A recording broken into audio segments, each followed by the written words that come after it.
Moving from place to place, place. Good morning, good morning, morning, good morning, morning.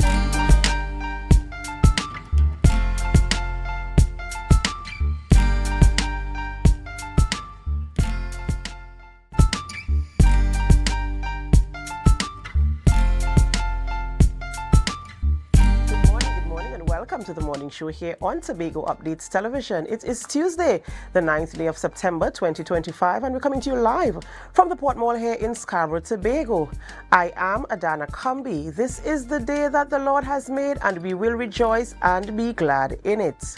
Good morning, and my name is Akin. Behold, and yes, it's good to be with you all another day. Yes, another day in the land of the living. We are up, we're ready to go. We've given God our thanks and praise, and we're ready to tackle the day. Isn't that right, Adana? That's right, that's right. It's always a good thing to give thanks unto the Lord and to sing praises unto his name. Amen. And what a wonderful blessing it is to be, among those who are alive this morning. You might have a little issue, you might have a little wrist pain, or something might be going your way, but the good thing is that there is breath in your lungs and that you are doing quite well. So let us remember to give thanks to the Almighty.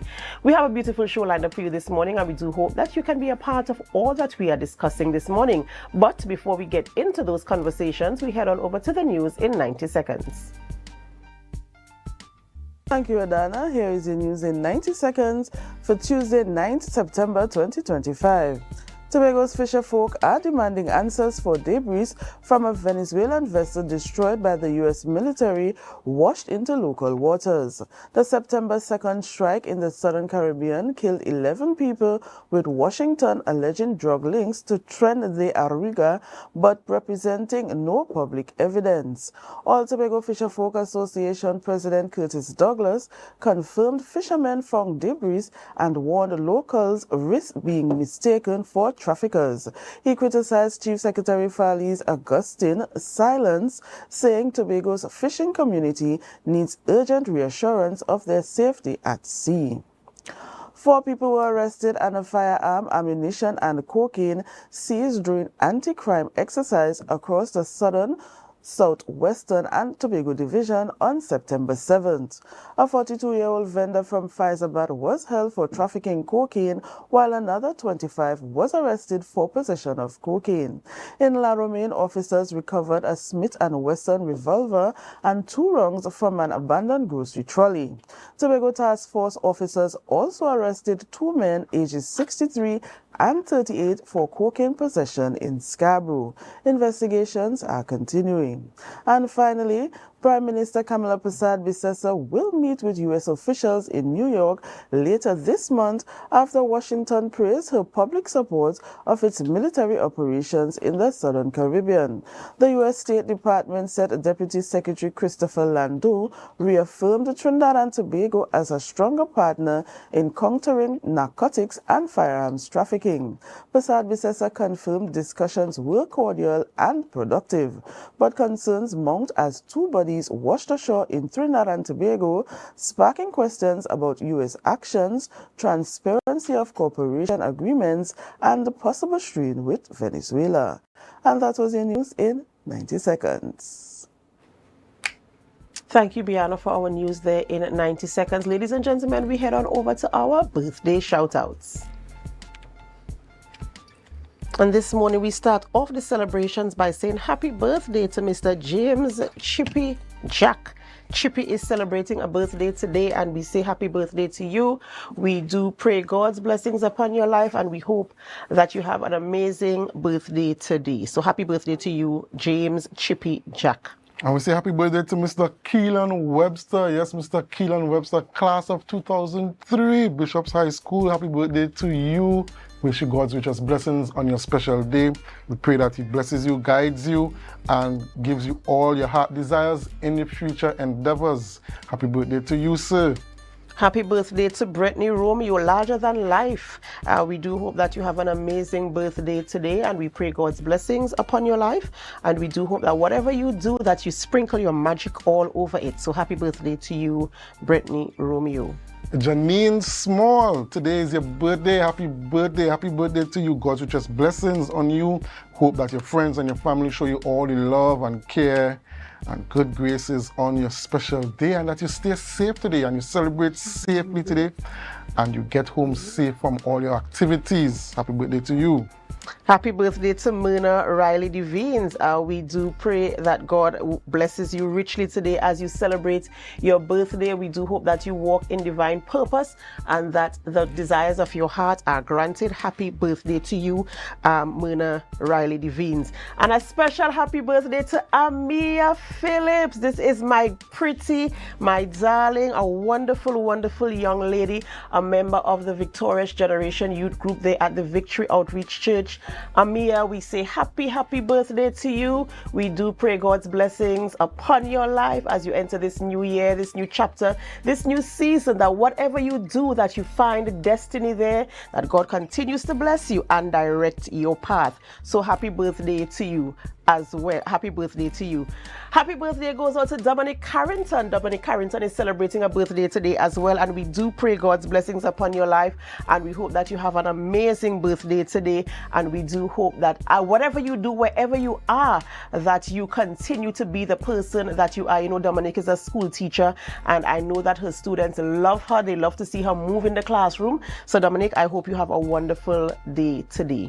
And finally, we say happy birthday to Miss Louise Brebner. Yes, Happy birthday to, I guess I can say Mama Louise. Yes. Happy birthday to Miss Mama Louise Brebner. Yes. Today is a special day. I know that our faithful and trusty co-worker, she would have something very special planned for you, you know? That's right, that's right. I hope she already baked the cake and have everything waiting there for mommy. You know, happy birthday, Miss Louise Brebner, coming to you from all of us here at Tobago Updates Television with special love from Diana as well. So happy birthday to you, and all of our birthday celebrants, we do say happy birthday to you, and we pray that as you celebrate your birthday today, you really feel the love that comes with celebrating a birthday. So happy birthday to you. Remember to put God first, because he is the sole reason why there's anything for you to celebrate. So Akinlabi, we're going to have conversations this morning, as we do on the morning show, about things that are happening in the Tobago space or affect people who live here. So who are we having conversations with, and about what? Well, this morning we're going to have conversations with Mr. Braden Roberts, who is the tutor Tobago officer, and he's here to talk about the back to school woes. After that, we're going to have a conversation with Miss Brittany Robio, who is the public relations officer, and they will be talking about the Bishop's centennial celebrations. Yes, Bishop celebrating 100 years of existence on the 14th of September. And finally, we're going to have Marcus Daniel talking about cricket updates. You know, the CPL is going on, Adana, and things are heating up in the league.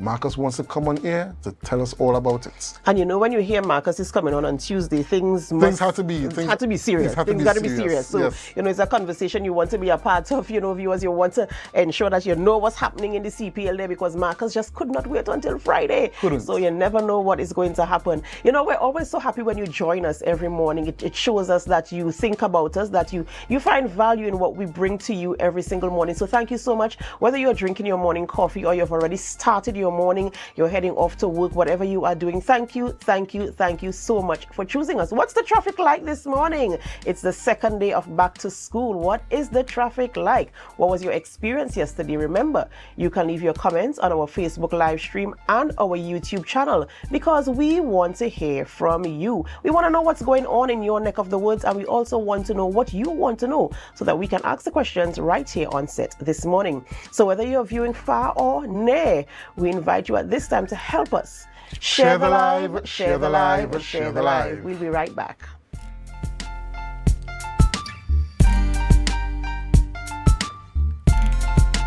The event of the century is here. AMPLIA. 100 years of excellence to honor the past and ignite the future. Saturday, September 30th at the Magdalena. The Centennial Gala, hosted by Bishop's High School Tobago. An all-inclusive evening of entertainment, culinary delights, and timeless vibes. And at midnight, raise your glass as we welcome the next 100 years. Limited early bird tickets, $750. Secure yours at islandetickets.com.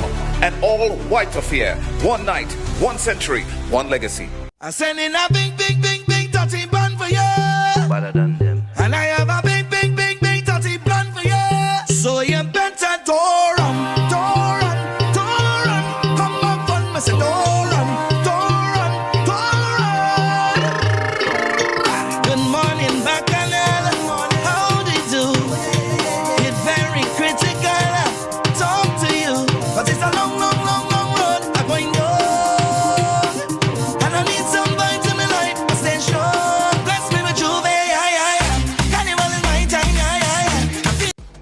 Tobago Updates Television recognizes women in business. Every Thursday morning on The Morning Show, we engage with women-owned and operated businesses from right here in Tobago. We'll discover these women, their businesses, what inspired their business, their highs and their lows, and their encouragement to you. Join me, your host, Adana Kambi, this and every Thursday on The Morning Show from 7:40 a.m. as we celebrate and encourage women in business. Hair goals, we've got 'em. At S&R Hair Fantasy, we provide a wide variety of quality hair, the latest hair accessories, adult toys, skin lightening products, female underwear, and much more under one roof. Check us out on Shelbourne Street in Plymouth or call us at 317-0808. We're open Monday through Saturday, 10 a.m. to 6 p.m. S&R Hair Fantasy for queens who know exactly what they want.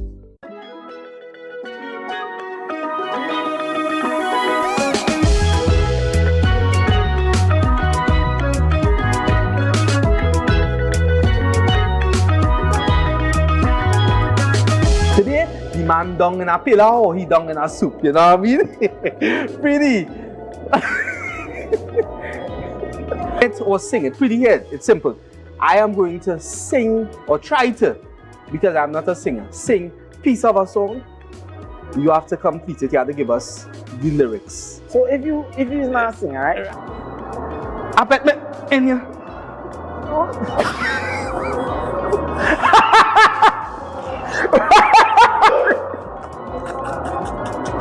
What?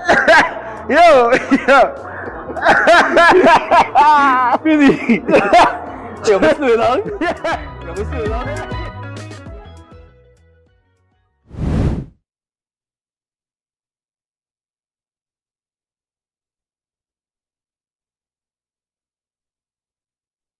Quartz is well known as the Caribbean's largest retailer, providing consumers for generations with the very best products to enhance their homes. This year, we bring our expertise to businesses. Quartz Business Solutions will serve small, medium, and large companies with the very best products at the most competitive prices, backed by warranties and after-sales support. Hoteliers, office managers, restaurants, and so many more. Quartz Business Solutions, a brand of the Unicomer Group.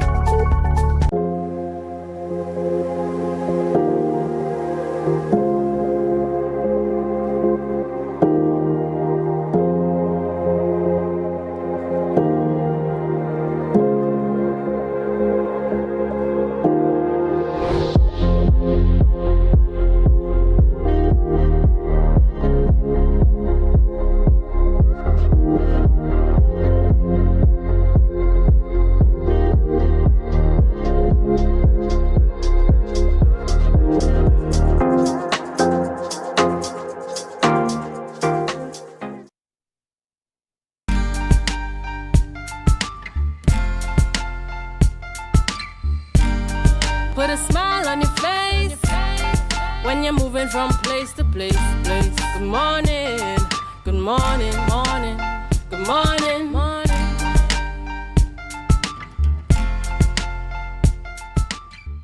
Welcome back, viewers. Welcome back to the Tobago Updates Morning Show. And we have in studio with us Mr. Braden Roberts, who is the tutor Tobago officer. Yes, and he's here to talk about Tobago school woes, back to school woes. Good morning and welcome, Mr. Roberts. Good morning to the entire team. So, Mr. Roberts, we are here again, another September morning. And this problem seems to be a very long standing issue going more than 10 years back. Every September we're having this issue. So just tell us what transpired yesterday. Well, yesterday, I would have been out at schools last week. Thursday and Friday, I visited some of the schools. I saw firsthand the state that they were in. I took some pictures, I sent to the secretary, I sent to the supervisor accordingly, because regardless of how the division feels about my job, I have to do my job. And I respect them still. I collaborate with them as best as I can still. So they were able to send, I think they sent in some teams to some of those schools over the weekend. I believe contractors left some of those schools around 1, 2 o'clock yesterday morning. They did a good bit of work. Unfortunately, some of the painting that they did at St. Andrews and the railings with the children coming in the morning, some of the paint already peeled off. So there was some last minute work that was done. Unfortunately, they were not able to finish the tile work in the toilets at Mason Government. And we are getting conflicting information. I saw the division put out a statement that questions their integrity. When I got information about the school not being able to function, because up to today the school was never closed there was no instruction to close Mason Government Primary yesterday.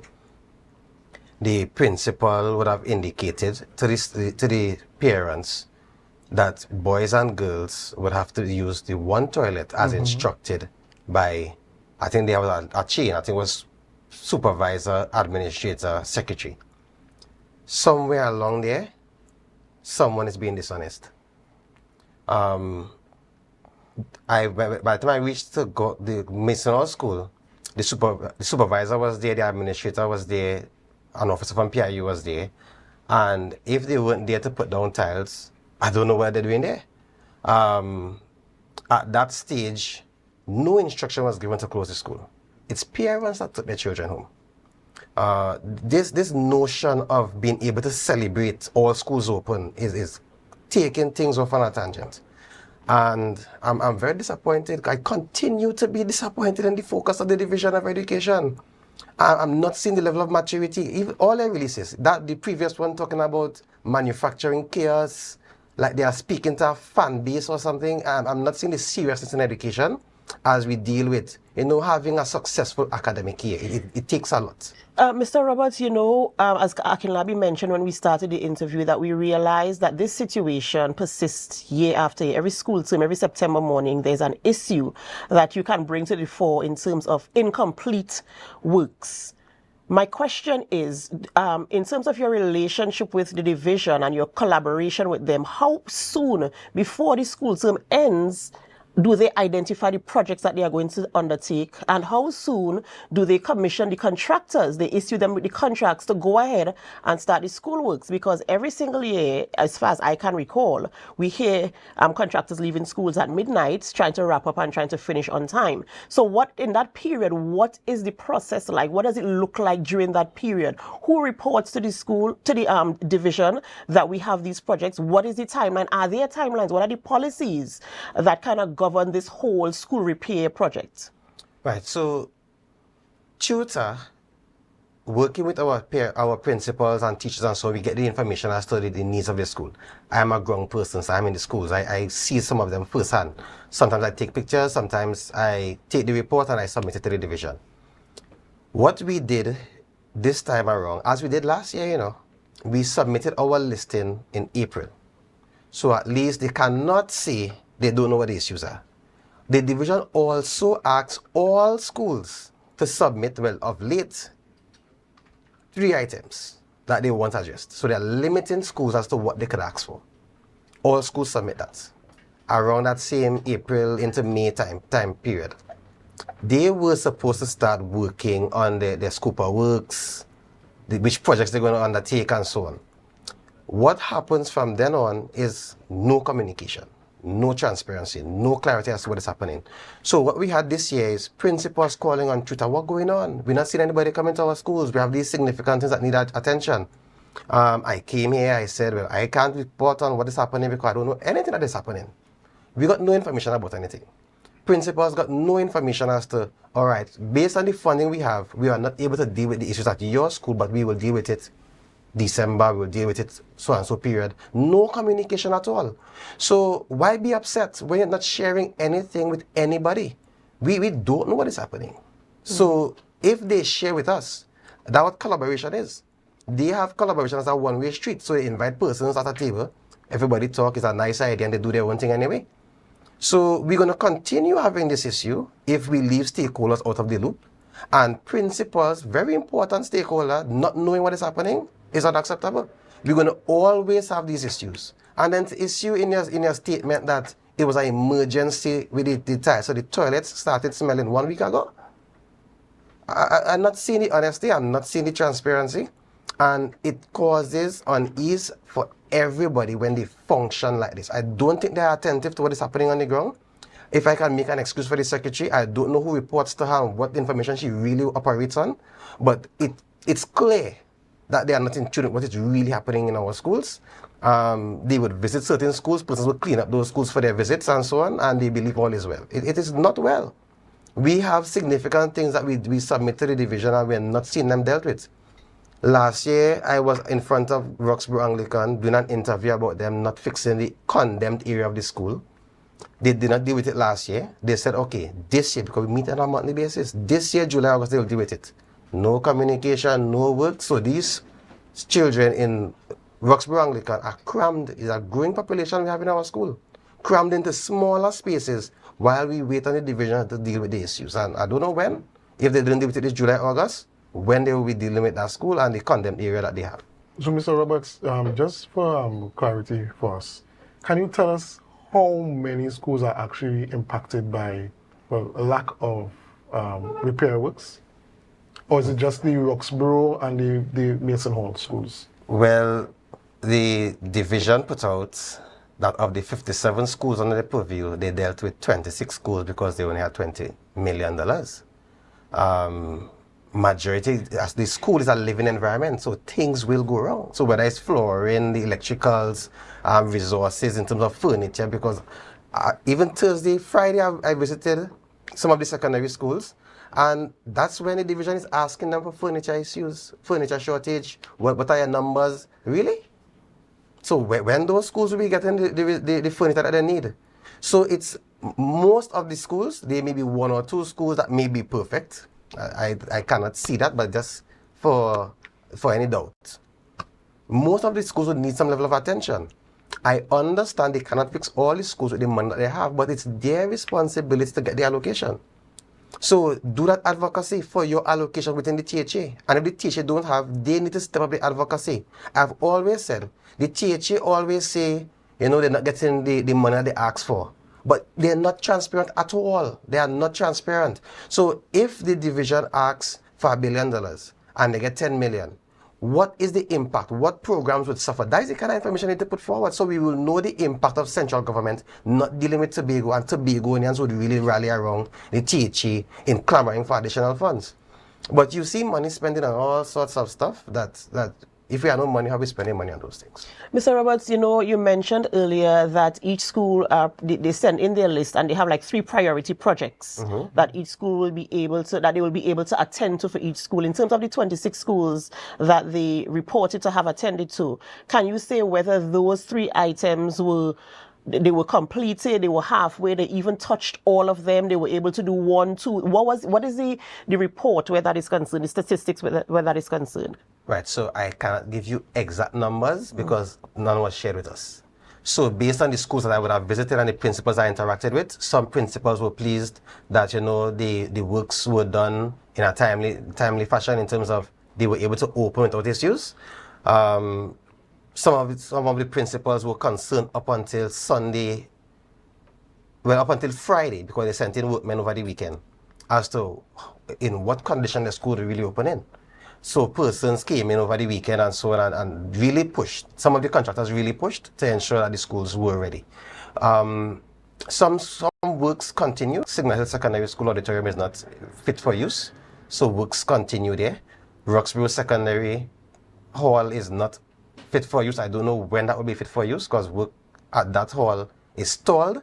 I don't know if there are issues with contractor and whatever the issues are, but they didn't have a hall last year. They are not going to have one this year if the works don't resume.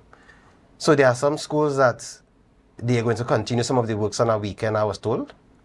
Some works will be done in December, but then there is no communication, so principals don't really know.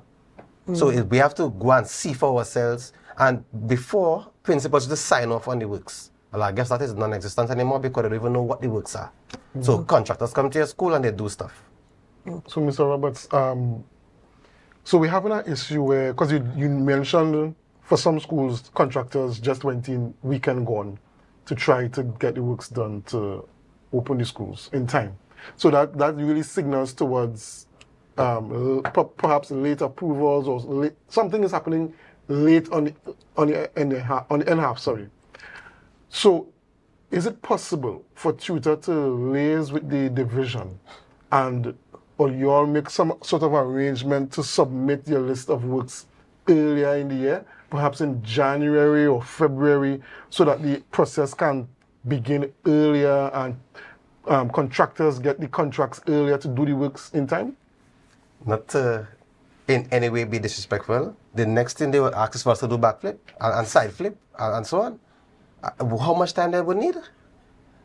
All we need is transparency, That's all we need. What is your challenge? Though I know for sure the division of education is very difficult to manage.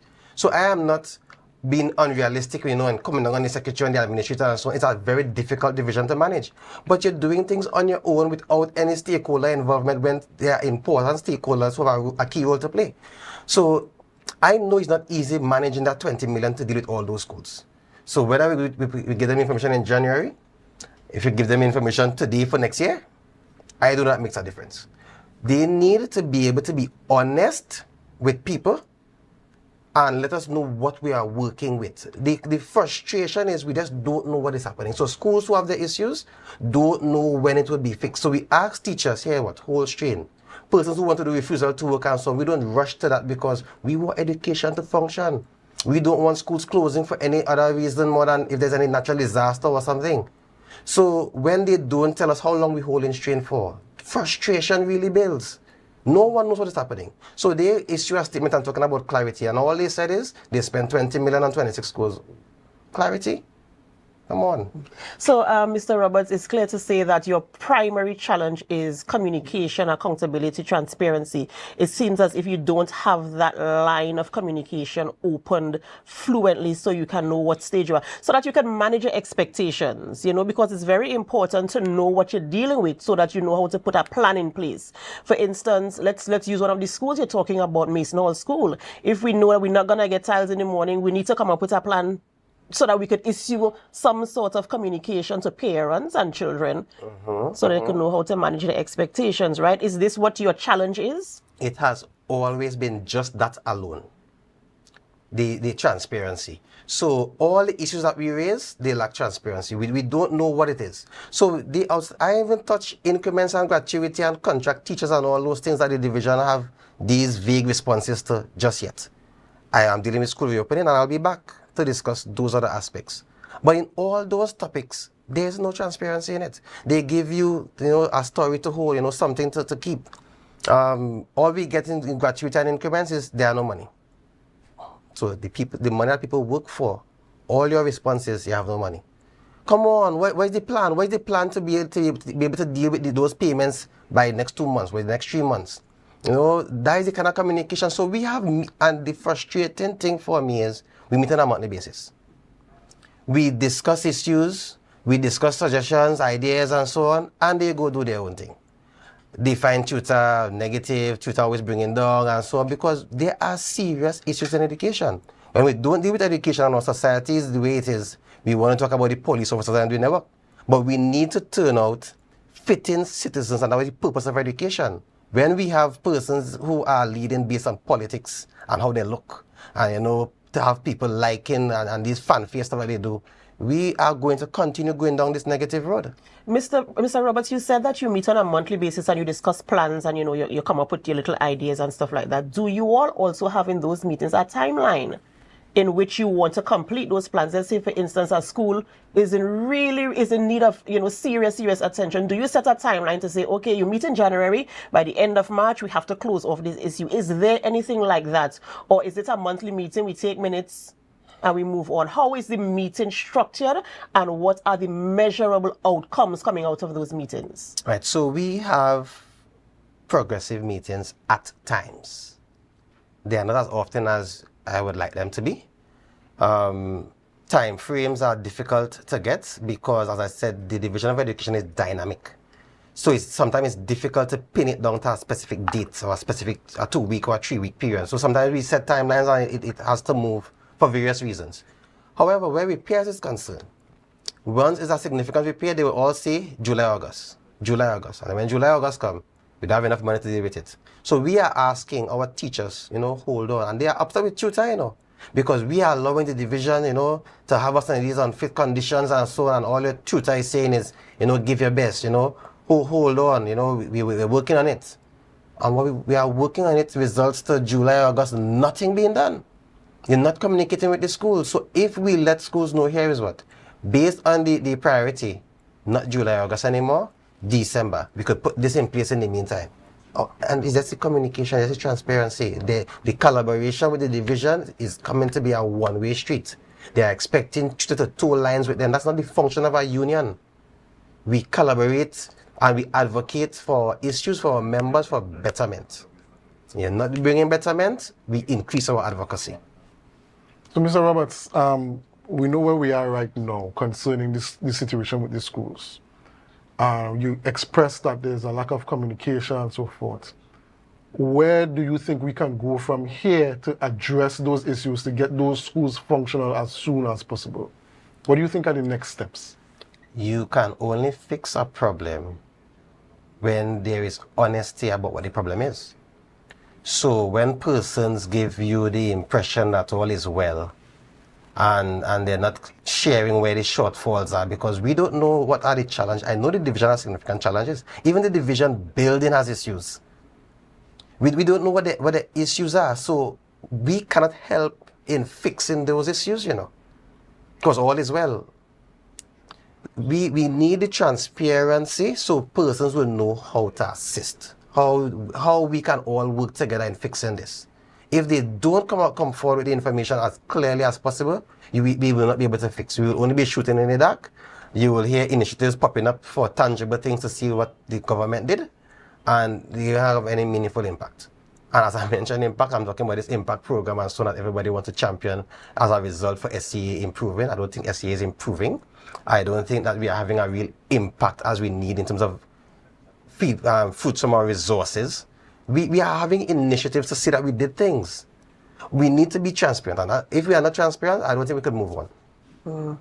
You know, Mr. Roberts, I feel your passion for your role as the tutor Tobago officer in terms of championing the cause for teachers, for students, for schools, and all that comes with the capacity that you hold. And I do hope that as you continue to have conversations and collaborations, as you mentioned, that you are able to see the measurable outcomes, that we are able to enjoy, as you mentioned, the benefits from the resources that we have here on the island of Tobago. And in closing, is there anything else you'd like to share with our viewers this morning, whether it's teachers, parents, your team, whomever? Yes, so I'm grateful for this period, because even as we work on those issues and so on, I really want my teachers to be focused on the students. You know, some of them will be in discomforting circumstances, whether it's financially, emotionally, and so on. I trust that, you know, we are able to be in that mental space where we give our best. Let tutors do this part of the work, the clamoring for betterment and so on. All the outstanding monies that they are owing teachers, it's in the millions. Not that we are asking, or they work for it already. So they have their challenges while persons sitting in offices and you know, all of us and everything is hunky-dory with them. We want our teachers to be focused on their students. We want our parents to be focused on what is happening in our schools, so that they can assist the teachers while we do these aspects of the work. Well, ladies and gentlemen, viewers, you heard it from Mr. Braden Roberts, the Tutor Tobago officer, speaking about back-to-school woes. Yes, we continue to have challenges with opening of all our schools, and we hope that between tutor and the Division of Education, everything can be sorted out soon, because the education of our children is of paramount importance to our society. We're going to go for a short break, and when we come back, we continue the discussions. But do us a favor. Share the live, share the live, share the live. We'll be right back.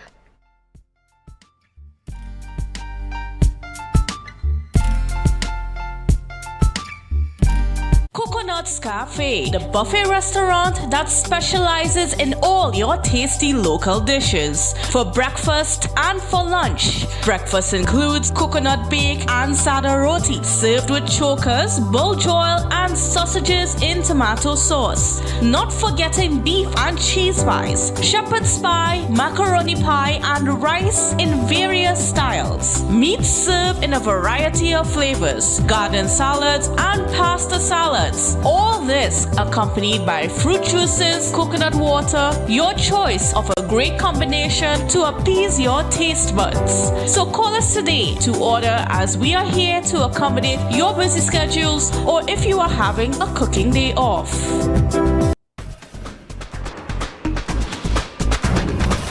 With Flow Business's new smart solutions, powered by super fast, reliable broadband, you'll feel like there are more versions of you working for you.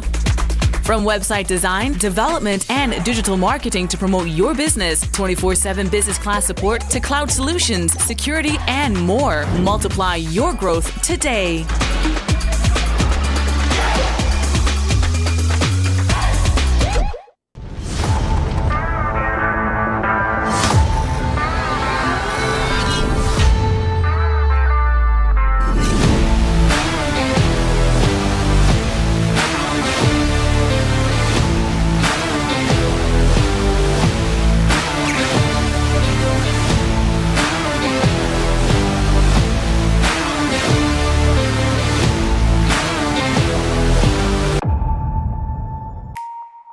Want to get better? Where to start? What kind of exercise to do?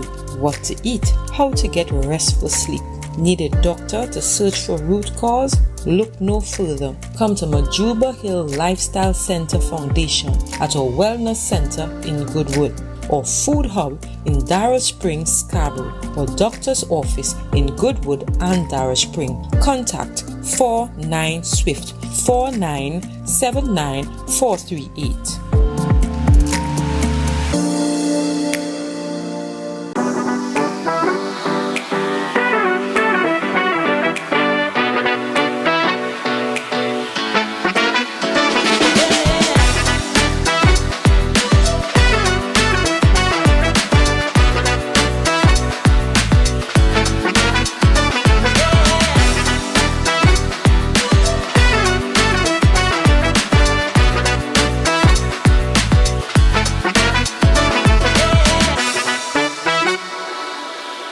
Welcome to Tobago Glass Supplies Limited, where innovation meets excellence and service reigns supreme.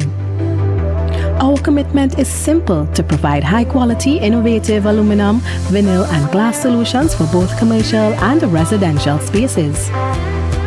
At TGSL, we don't just meet needs, we exceed expectations. Our range includes the finest aluminum cladding options, setting new standards in durability and style. Driven by our passion to elevate, we aim to be the leading supplier in the Caribbean market while retaining our identity as a family-owned business. Because at Tobago Glass Supplies Limited, it's not just about products. It's about relationships. It's about you. Innovation, quality, service. That's Tobago Glass Supplies Limited.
Put a smile on your face when you're moving from place to place. Good morning, good morning, morning, good morning, morning.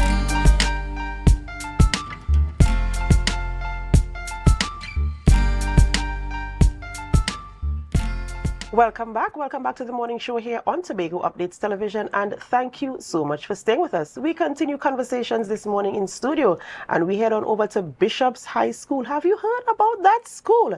One of the iconic schools here on the island of Tobago, and they will be celebrating this. They are in the process, actually, of celebrating their centennial celebration. Do you know what that means? 100 years of existence here on the island of Tobago, with a host of events. And in studio with me this morning, I have Miss Brittany Romeo. She is the Public Relations Officer, and Mr. Emmanuel Morris, who is the Sports Liaison. And they are having discussions this morning about upcoming events. Good morning and welcome. Good morning. Thank you so much for having us. Well, when you talk about Bishop's High School, people have so many adjectives for Bishop's High School. They have prestigious, they have all sorts of things, you know, when you talk about Bishop's High School. And I believe the school itself has made a name for themselves on the island of Tobago. So I must say congratulations, not just to the school, but to the legacy and the fact that 100 years after, you are still celebrating with pride the establishment of Bishop's High School. So congratulations to you. Thank you where so that much is for concerned. that. And so now we're talking about all these celebrations. We've been seeing on social media how you're carrying on, right?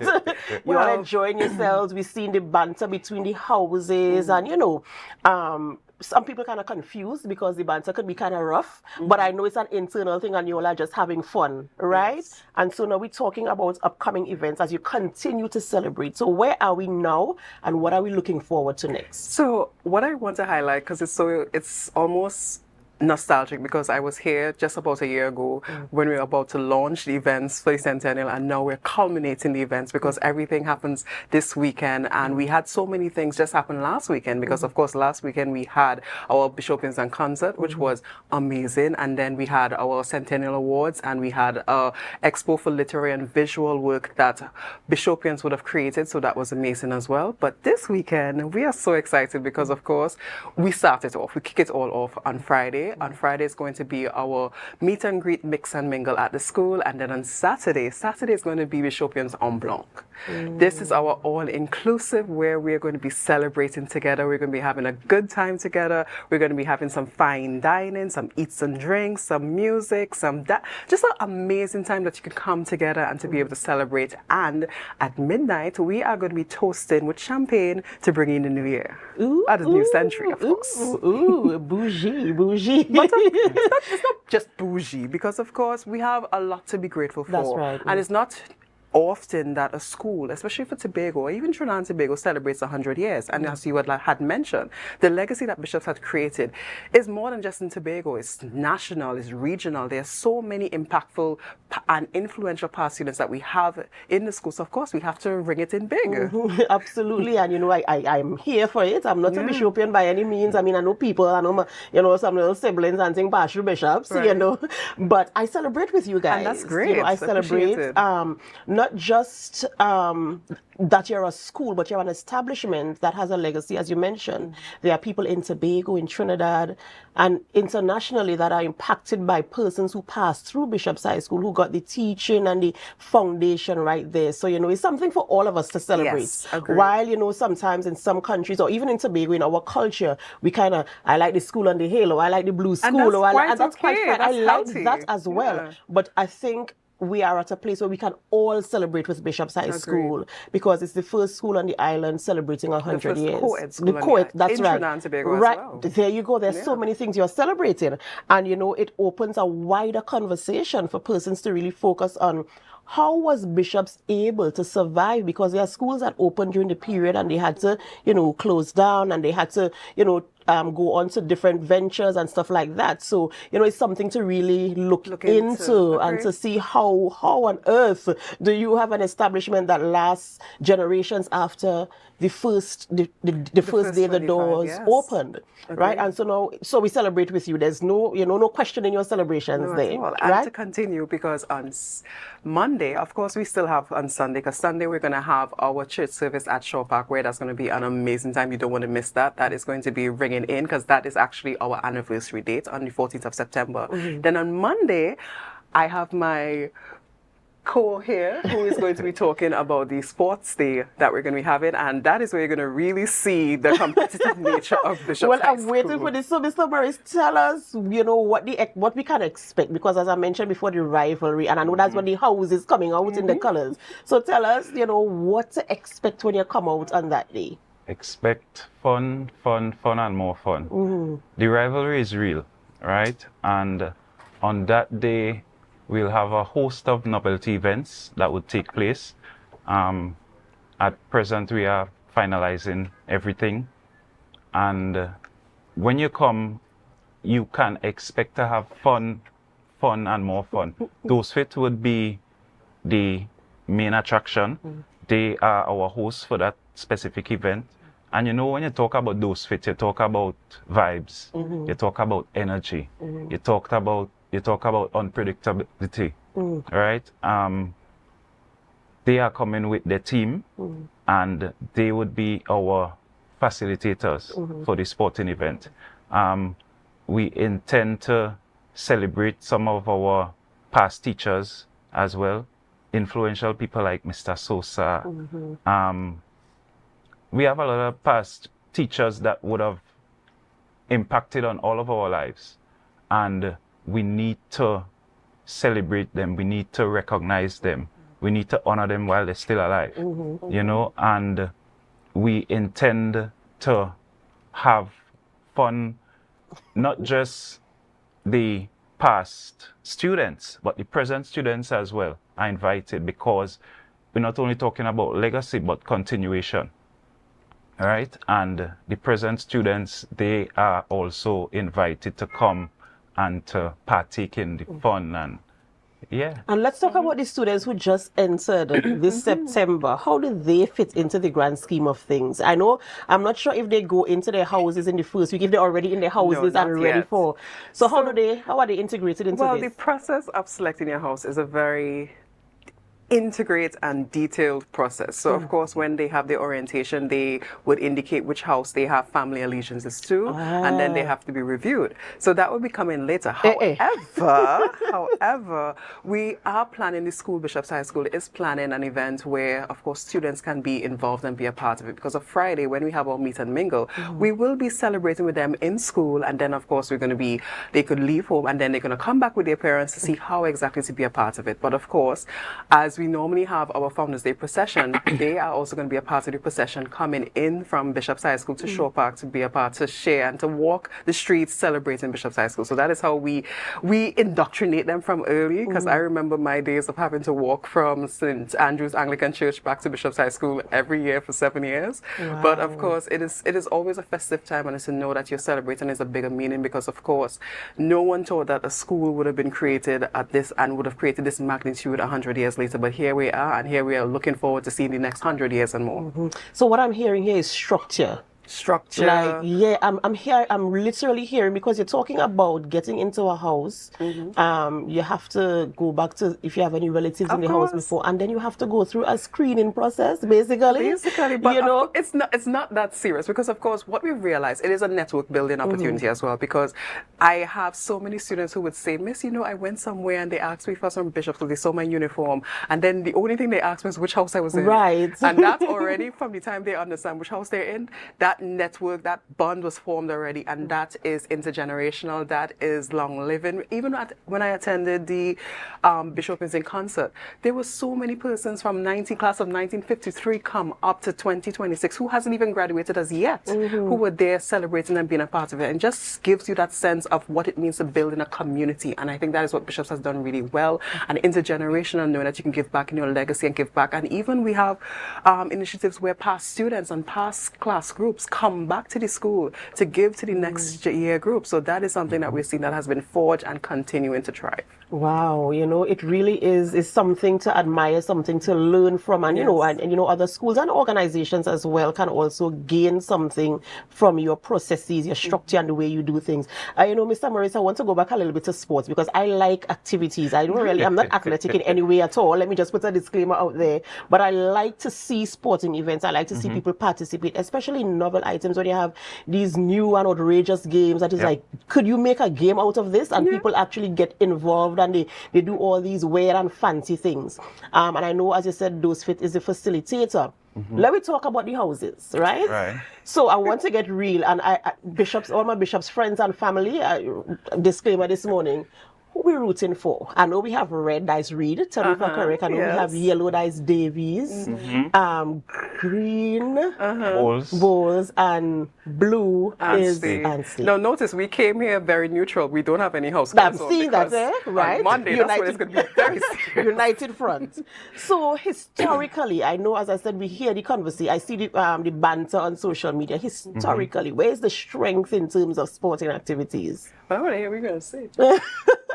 Did I start something like that this morning? No, you didn't. You didn't. I would like to say the strength is level. Reason being, there are houses that would have been dominant at different points during the 100 years. Right. Davies would have had a run. Anstey would have had a run. At present, I think Anstey.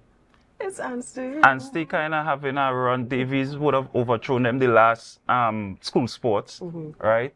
Bowles had a 10-year run that we can't. That's you know. Ignore it.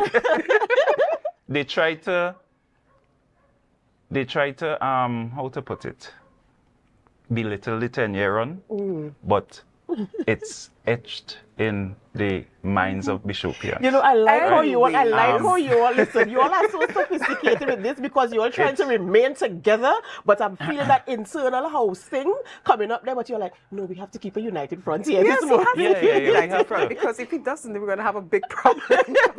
No, but I like it, and I really do like it, and I like the fact that the people who are not Bishopians kind of don't understand it. I like but that part of it. Because when they realize how serious it is, because it is so funny that every couple of years, like the pickong that happens is so entertaining, and you're wondering what is happening. Have the friendships been broken here? Are people falling out? Are relationships being broken as well? Because there are families where one family member is in one house and the other family is in another house, and they're like, okay, see, when it comes to sports day, don't talk to me. Right. Like, don't do me anything. I don't want to hear you. Right. But it's all in fun because even like seeing it is something that it's really is a legacy and a tribute to knowing that we're trying to recognize our main founding fathers. But of course, there are other amazing fathers who would have actually been able to help establish and to make Bishops what it is. But for now, we are celebrating, of course, these four. And so it's just interesting to see how it developed like that. But I guarantee you, it's not just us being on the younger end. The more senior ones are even more crazy.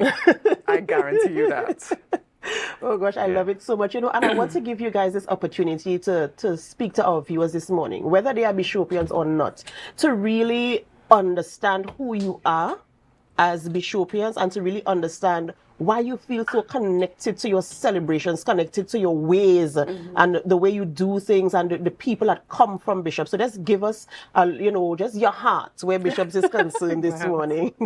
Ok, bonjour à tous. Ce matin, ce week-end, on va célébrer avec Bishops High School. Good morning, everyone. This weekend, we are going to be celebrating with Bishops High School. And the reason why I spoke in French is because we have an event, en blanc. And of course, that means white and purity and celebration. So we are inviting you to come out this Saturday. Tickets are only $850. It's an all-inclusive. There's a wide cast. You are going to have an amazing time. It's going to be at Magdalena Grand from 6 p.m. And after that, you don't want to miss the other events that are happening. We have our meet and greet, mix and mingle on Friday, the 12th at Bishops High School, Bowles Hall. That's the only time I'm going to say Bowles Hall at this time in the morning. And of course, on Sunday, we're going to have our church service. You don't want to miss it. This is the day that we celebrate 100 years, and we're going to do it at a grand time. And then we are going to ramp it up because, of course, on Monday the 15th at Buku Integrated Facility, we're going to be having our Sports and Family Day. And this is where we're going to be taking all the rides and go Reed House. I don't care what nobody says, Reed House all the way. It had to come out in the end. It had to come out in the end. You know, and I like it. Okay, let's hear the best. I'll be neutral. Now, on the 15th, which is the Monday, we have the sports that is going to take place from 5 p.m. The sports is going to be strictly in the form of novelty events, We're going to have novelty events for all ages. The young, the not so young, anybody could come and participate. The sports, we're not going to have flat races and, you know, that is not that type of sports. It's going to be fun. It's going to be light. It's going to be very entertaining. It's something to look forward to because, I mean, come on. How many times could an institution say that they have reached 100 years? And I don't think that anything should stop us from coming and partaking, coming and, you know, even though it's just to be there. Because at the end of the day, when you come, you meet a lot of people. They may not be in your specific year group or so, but the friendships that are made at these gatherings are priceless, trust me. I have made a lot of friends from these gatherings, and I cherish moments like these, and I actually look forward to moments like these, right? So this sport is definitely something to look forward to. It's definitely something to attend. It's only $20 for kids, $40 for adults, and the sports would be from 5 to approximately 11 p.m. I know some people are concerned about the time, etc. But when we have things like THA Sports is on a Thursday. People go, they attend, they have fun, they still go to work the next day, right? Some, right? Now, any way you take it, everybody who attends the sports will not participate in the on-field activities, right? A lot of the people would be there, liming, mingling, making new friends, you know, meeting old ones, and that's what's there to look forward to, you know, and I'm just looking forward to Monday, you know, and all the other events. But I mean, you know, I'm the point person for the sports, so sports is dear to my heart, you know, from Bishop's days to now. It's always there to my heart, and I always try to give back to the institution however I can, you know. So you know, ladies and gentlemen, a very, very good representation here for the Bishop's High School as they continue to celebrate, culminating this weekend with all the events and activities, the creme de la creme being the sports and family day. We will see who will carry that crown for the rest of the year or the 100 years. I don't know, ladies and gentlemen. You have to come out to be a part of what is happening. Brittany Romeo and Emmanuel Morris this morning representing the Bishop's High School. We have to go for a short break before we continue conversations in studio, and as we go, we invite you to help us. Share the live, share the live, share the live. We'll be right back.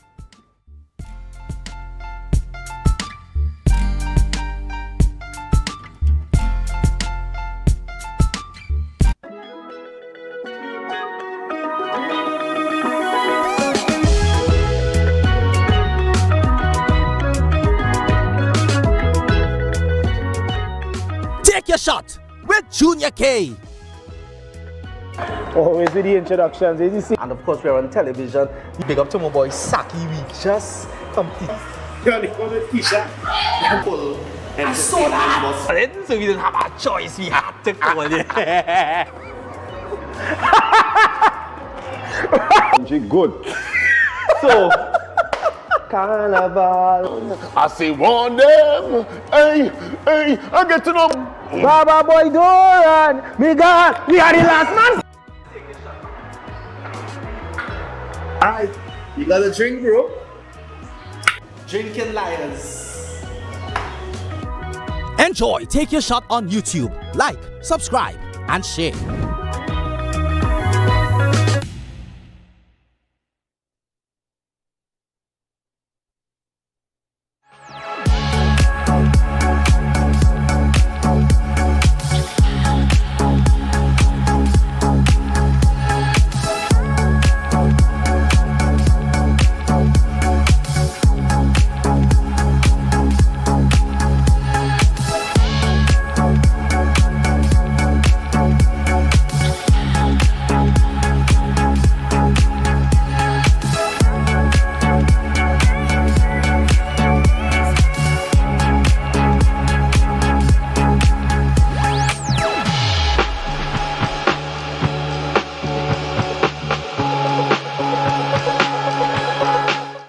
The event of the century is here.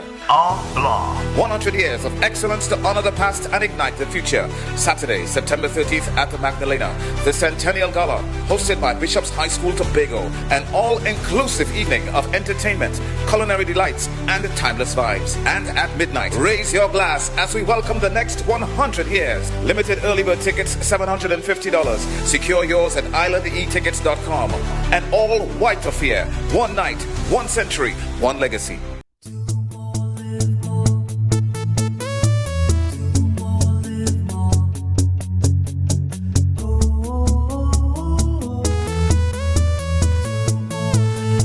This is how it's gonna go. They better look up below, 'cause this is your show, and everybody's gonna know. Say it to them once again. They better look up below. This is your show, and everybody's gonna know. That's how it's gonna go. They better look up below, 'cause this is your show.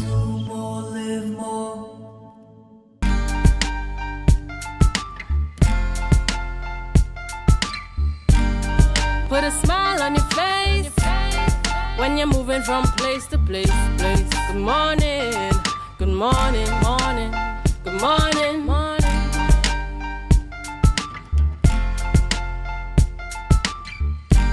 Welcome back to the Tobago Updates Morning Show. Our final guest is on the line with us. Our final guest, yes, Mr. Cricket himself, Marcus Daniel. And the CPL seems to be heating up so much so that Marcus couldn't wait till Friday. Good morning and welcome, Marcus. Hey, good morning, Akilabi, and of course, good morning to viewers of Tobago Updates. Yes, indeed. It's the back end of the CPL and all the excitement, you know. We are now down to the final 5 games in the group stages before we get into the playoffs. But the games have been so exciting that we are still yet to get the top 4 teams for the playoffs. 2 teams have already been confirmed. Obviously, the Tobago Knight Riders, who I am supporting strongly, and the St. Lucia Kings, the defending champions. Those 2 teams are currently on 12 points, and they are the only teams that would have confirmed their spots for this weekend's, in fact, next weekend's playoffs. So much to play for with the remaining 4 teams. And as I mentioned earlier, 5 games again in the group stages. That's going to be completed this weekend. And then we get into the playoffs, the interesting stages, where the big boy is going to be contesting. So, Marcus, I'm hearing some news about the Knight Riders losing 2 games in a row or some kind of thing like that. What's going on there? I know, having played 5 games in a tight schedule, I think over 8 days in Trinidad, they would have won 4 out of those 5 games, and then they'd have gone on to lose 2 in a row.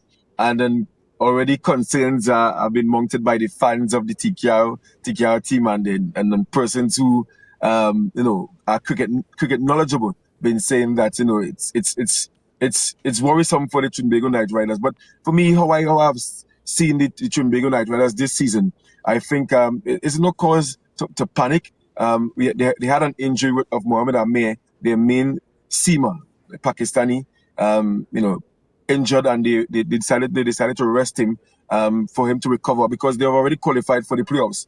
So with him not in the team, with the wickets been lacking in the power play, and we've been struggling.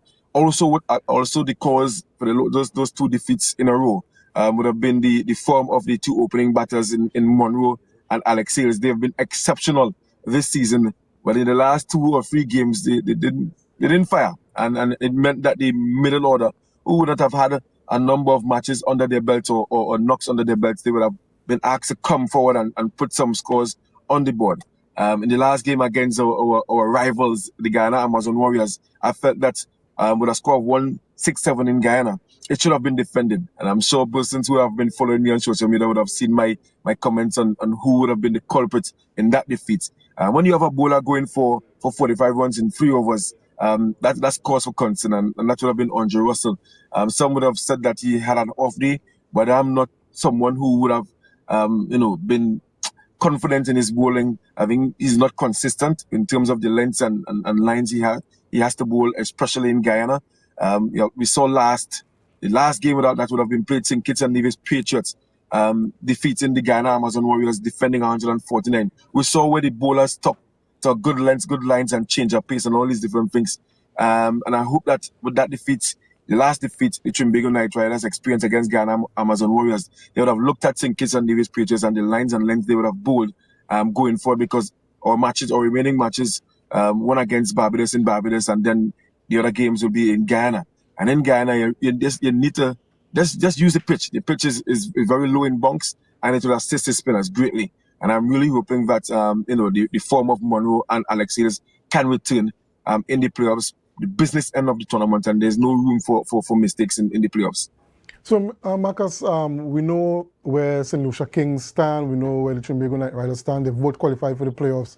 Just give us a little insight into the other teams in the tournament. There are 4 other teams in the tournament. What are they looking like? Who do you think are most likely to qualify for the knockout rounds? Right. So I have predicted that it's going to be the St. Lucia Kings, Tobago Knight Riders, Guyana Amazon Warriors, and the Antigua Barbuda Falcons. How the playoff goes, right? The top 2 teams, they're going to play in a qualifier. The winner goes to the final. And then 3rd and 4th will play in an eliminator. And then the winner will play against the loser of the first and second game. And how I have predicted it, I have predicted that the Tobago Knight Riders, they will play against Guyana Amazon Warriors. Now, I've given Guyana Amazon Warriors the edge, given their history and their track record in Guyana. Now, they have been defeated against St. Kitts and Nevis Patriots, and some have said that they don't think that they're going to make that top 2, but they have 3 remaining games. One against St. Lucia Kings, that's going to be a big game. And they also have to play against the Antigua Barbuda Falcons. So they have some big games coming up, and one team specifically will be hoping that they lose all 3 matches. That will be the St. Kitts and Nevis Patriots. They currently sit on 6 points. Now, if it is that they win their last game, they have a chance of going to 8 points, or they will go to 8 points. And should Guyana Amazon Warriors lose all the remaining games, they will end on 8 points as well, and then it will come out in net win rate between Patriots and the Amazon Warriors. The team at the bottom of the table, that's the Royals, they currently have 3 points, but they have 3 outstanding matches, so they can move to 12 points with 3 wins, but they have to play against the Tobago Knight Riders and, of course, some other top teams in their remaining matches. So, as I said, how I have predicted it, I predicted based on history. The Tobago Knight Riders, they're going to finish on 14 points. They're going to beat Barbados Royals in their last game, finish on 14 points. The St. Lucia Kings, they're going to lose to Antigua, to the Guyana Amazon Royals in their last match, and they're going to finish on 12 points. And I see the Guyana Amazon Warriors winning their remaining 3 matches and finishing on 14 points with TKR, and they're going to play that qualifier. And then Antigua Barbuda Falcons, they have that match tomorrow against the Guyana Amazon Warriors. They are 9 points. I see them qualifying as well in 3rd position. And then it's going to come down to the Royals. It's going to come down to the Royals winning at least 2 of their last games, their last 3 games to get into that final spot. But all to play for. So you're going to be St. Lucia Kings versus the Falcons in the eliminator, and Guyana Amazon Warriors versus TKR. That's why I see going. So very quickly, just give us a update on our boy Joshua James and how he's going. This is a long conversation, Akinabi, because the conversation is out there in terms of how these breakout league players, how these emerging players are being selected by the franchises. And the conversation will always surround, this is franchise cricket. It's a money-making venture, and the franchises and their owners, they select players based on international experience. They select players who can sell tickets, and they don't think that the breakout league players or the emerging players are big enough to sell tickets. What the West Indies Cricket Board and the CPL would have negotiated is that each franchise, they must play a breakout league player or an emerging player in every playing 11. But the teams are just playing them there because that's the requirement, and they're not giving them overs or giving them the opportunity to bat. And I can't sit here and say, well, they are treating the players unfairly, when it is, I know that it is a franchise competition. Joshua would have been drafted or retained by the Antigua Barbuda Falcons, and for 9 matches they have not played him. And the reason for not playing him, the other breakout league player, the other emerging player in Karim Agor, he has been scoring consistently. So they're not gonna drop him and give Joshua Ablai when it is that they have met the requirement of playing that breakout league player or the emerging player. It's unfortunate that Joshua has found himself in that situation. He's no longer an emerging player because he doesn't has the age requirement, so he's now like a professional player. So I'm hoping that next year, hoping Tobago Night Riders can give him that draft and at least allow him to realize his true potential. And I'm hoping that in their last game that they're going to give him an opportunity to play, which is against the Ghana Amazon Warriors, which most likely may not happen. But that's the situation when it comes to the franchise league at Kilnabi. These breakout league players, they're not going to get the opportunity to play. If they do get the opportunity, they have to put their foot down and get runs and get wickets to maintain their spot in the team. And it's unfair for Joshua in a team like the Antigua Barbuda Falcons when Odin Smith not getting a good season. He's still being played. And then you have Shamar Springer, who's also a breakout league player, getting the opportunity over Joshua James. He's in a team that's very difficult to get in because of the other players who are breakout league players in that team. All right, Marcus, we want to thank you very much for giving us those cricket updates. And hopefully Friday we could have some conversations about football and the Soca Warriors World Cup qualifiers. I think today is their second qualifying game against Jamaica, and we wish them the best of luck in that. And we could have a conversation on the last 2 games on Friday. Fantastic. Yeah, I wish the Soca Warriors all the best. I mean, it's not a must-win game, but it's a game that we can't afford to lose. And if we lose, we can't lose badly. And I saw the news last evening that Kevin Molino, one of our leading midfielders, he's not going to be playing this evening because of card accumulation. And that's a big blow for the Soca Warriors team. But then again, it gives another player an opportunity to step up and, of course, come big in Jamaica. I just always say we start at 0-0, and it just how you play on the day can determine how we end. Yeah, so big up to Dwight Talk and the Soca Warriors team. We're taking 3 points tonight. All right, thank you very much, Marcus Daniel there, and we hope all the best for the Tobago Night Riders and the Soca Warriors as well. Are they still called the Soca Warriors, or they're trying to be a national football team? That's very interesting. But I mean, to all of us at Kilnabi, they are the Soca Warriors. Soca Warriors, yes. All right, viewers, so that's all we have for the show this morning. We thank you very much, but our programming continues. We go on to GMT. GMT is up next, so stick with us. Do us a favor. Share the live, share the live, share the live. GMT is up next.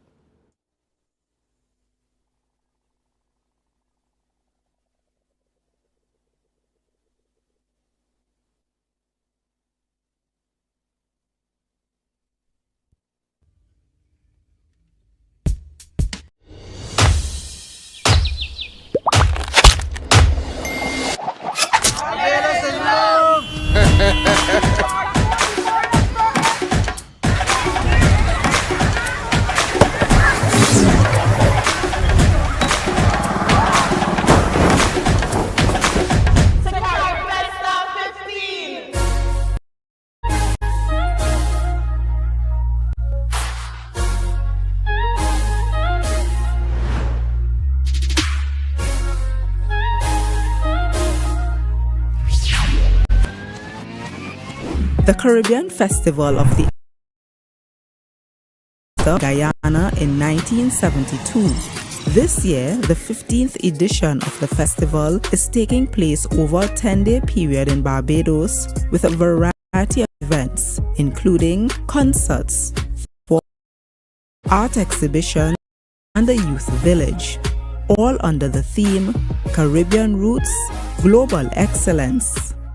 Caribbean Festival to me is the bringing together of Caribbean people, culture, food, the arts, and it's such a beautiful experience to see the Caribbean has so many beautiful things. Yeah, so I said when I saw Caribbean Festival, Barbados, I said I have to be in this one. I really appreciate the food cultures showcased in. Also a really, really good thing. I'm really happy about this Curry Festival. I'm looking forward to more Curry Festival in the future. Let's get it started! yo, oh yo. Oh, soca people, let me jump and let me jump and let me jump. Bare vibes. That's all you can expect. Trinidad always brings the vibes. So when you come through to the booth, that is what you guys are giving, and I'm excited to be here. I met a man in Tobago. He's the light of my life.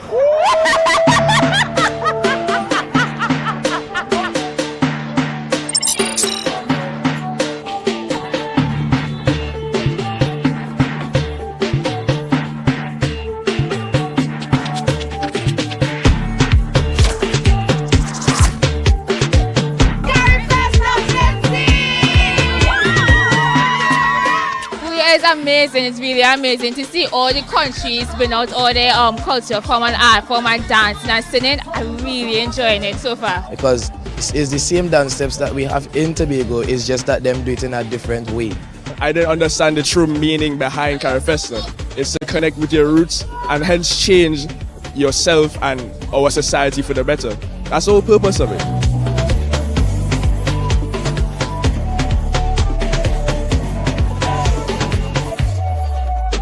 We have a Jamaican singing, a Dominican, a Vincentian, and they are singing gospel hymns. What it is we are very familiar with, and they are all joining in and dancing, and I think that is what Carifesta is all about. Ah boy, we're finally here in Barbados. Yeah, we come and bring the vibes. We just did Fisher Folk on the stage and we absolutely demolished it. I came and I represent Tobago to the fullest, and I know that the crowd enjoyed it and wanted more from us, but they keep calling encore, so you know what? And it was great, a great performance. The beauty about this curated event as well is that it's not just theatre. It is a multidisciplinary event, so it brings theatre, it brings dance, it brings music, it brings literature into one space.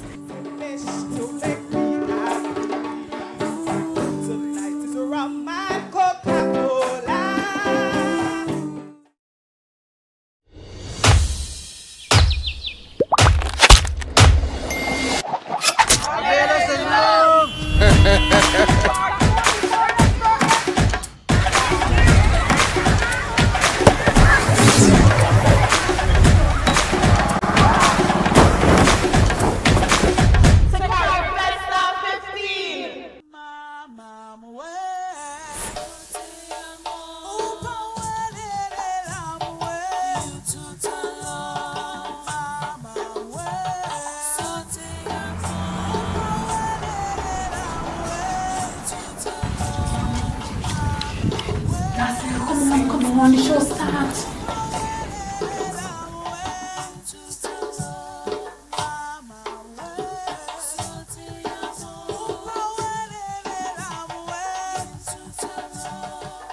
Good night, good folks of this blessed island. My name is Time, keeper of the sacred clock. Old, unwelcome, yes, and certainly overworked. Which part? The audience will decide, leaving all unanswered questions behind, whether time is really longer than twine. Come in at the yard. Come in at the yard. Come in at the yard. Come in at the yard. Come in at the yard. We don't even understand the kind of people that we have on our team. We have people who are not lighting text, who are able to, by memory, because they work so closely with TPAC and they work so closely with Rayshon, that they were able to just press by cue when the lights had to go on, when the lights had to go on, when the music had to go off, I sat amazed. I've seen this production. And I was sitting here and I was trying to ask myself, what did they cut? Despite the fact that we did have to make some cuts, we did not lose the essence of the production, and that was the most important thing for me. We come into a different country, they get to see our culture, and with that it's a better marketing, so they want to come to the country more to see this again. This version just seems to have gotten better, you know. It was well appreciated by the crowd, and I'm very proud of the talent that we have. As much as it is, we were under a little bit of time constraints and all of that, the mere fact that it is we are here and we are able to present ourselves, that in itself is quite a good step for Tobago. They want me to keep you away from the sun. Wait, what? No, wait, what? What do I expect, Nola? Them is not good people, Nola. And sheep can't make goat. Auntie, I so fed up of this. It's like I can't choose for myself. My life is not my own. The production here tonight, the audience, myself included, we were mesmerized. So I dress up for nothing. Trinidad and Tobago, we are talented. Our young persons, our actors, our artisans, we have the best talent. Time is longer than twine. It just harness that and put a group of young persons capable of bringing something on script alive at Carifesta.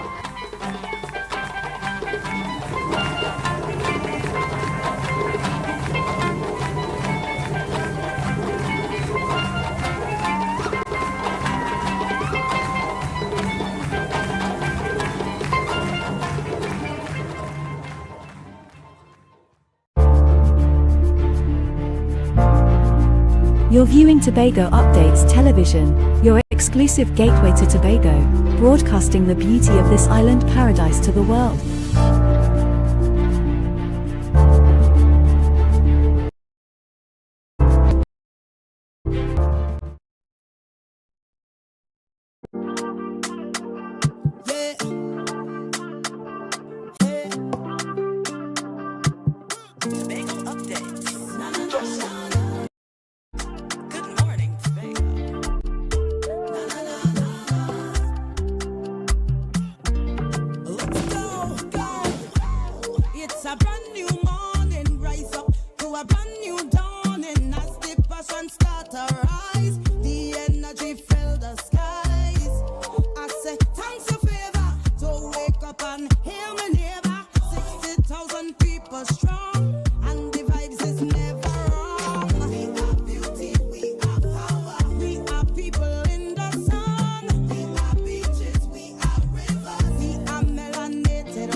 Good morning, and welcome back to Good Morning Tobago right here on Tobago Updates. I am your host, Chanel Felix.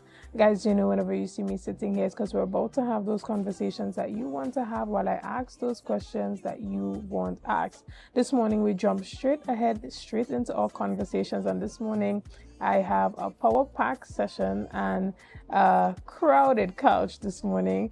I have the privilege of chatting with the Marine Park Management Committee. This morning, I'm chatting with Mr. Alan Stewart, who is the chairman of that committee. I'm chatting also with Miss Esther Tobias, who is the research officer at the Department of Marine Resources and Fisheries, and also a committee member. And finally, Mr. Sean McCoon, who is the public relations and outreach officer for the Bucko Reef Marine Park Management Committee. Good morning and welcome, guys. Good morning. It's good to be here. Excellent. Now, this morning, and when I heard that I would be doing this interview, would have been, you know, one of the very first time that I heard that this committee is back into play and back functioning. Mr. Stewart, tell us a bit about this committee, when it came into existence, and, you know, what is the role of this committee currently? Excellent indeed. First of all, let me thank you for having us. I think it is important that we do this on behalf of the people of Tobago. This committee On the 9th of July, the head of the Executive Council, the Honorable Fali Augustine, the executive approved this iteration of this committee to ensure that we bring some level of balance management with a scientific undertaking to ensure that we bring management to the Buku Reef Marine Park. So I'm very pleased to be here, to be able with my team to bring this level of information to the wider stakeholders and also the members of the public. Excellent. And Mr. Stewart, what makes this committee different from, previous committees that were put in place previously to oversee the marine park in that Buku area? What we have found is that there's a need for continuity. There's a need for us to bring some level of management to the extent where you use the resources that are available to you. Not state resources, one, and also the local resources, the collaboration between the users, the collaboration between persons who have an interest or an intent. So this committee is going a bit further to ensure that education is part of the process, the sharing of information, and to bring about what you call an aggressive approach to bringing harmonization and balance to this wonderful 7 square kilometers of ecosystem that we learned that in 1970, the government of the Republic of Trinidad and Tobago would have designated this area as a protected space. By 1973, they went a bit further where it was proclaimed, and therefore the act is available. It's important that all users, all intended users, we strike an equal balance as to law enforcement, safety, the use of the sales and the stamping out of illegal activities that is taking place within the park area. It is a threat in terms of the life. It's an ecosystem that protects us, our livelihoods, and therefore the sense of harmonization and balance from a scientific point of view become imperative. And I think what this committee brings to the table is to allow for that to happen in a very, very progressive way. Understood. Mrs. Tobias, tell us a bit. There were committees before, as indicated. Were you able to tap into, some of the research and the findings that committee had from before, what they were doing, what they had accomplished, and just being able to build on that, or are you starting from scratch in a sense? Well, I must say, first of all, a pleasant good morning to all the viewers, and I bring you greetings from the administrator and the staff of the Division of Food Security, Natural Resources, the Environment and Sustainable Development. We are not starting from scratch. There have been work in the past by the Institute of Marine Affairs, which is key in terms of research done in the marine space locally and nationally. So the IMA, as they are here on the island conducting research in terms of the water quality, etc., not only in the Buku Reef Marine Park, but all around the island. And that is available for consideration in moving forward. And the work continues alongside the officers at the department. Excellent. Mr. McCoon, tell us a bit about actual enforcement of marine park laws and restrictions, because we saw recently, I believe it was maybe a bit earlier this year, that there were some issues happening there, specifically with the reef tour operators. Did that trigger the formation of this committee? Good morning, everyone. Good morning, Ms. Felix. Pleasure to be here. What I would say is that even before the issues that occurred earlier this year, this committee, or at least the need for a structured approach to management of the Buku Reef Marine Park, was needed. We have, as you said, had previous iterations of this committee, but in this instance, we want to focus a little more on not just enforcement, but bringing everyone up to speed with compliance.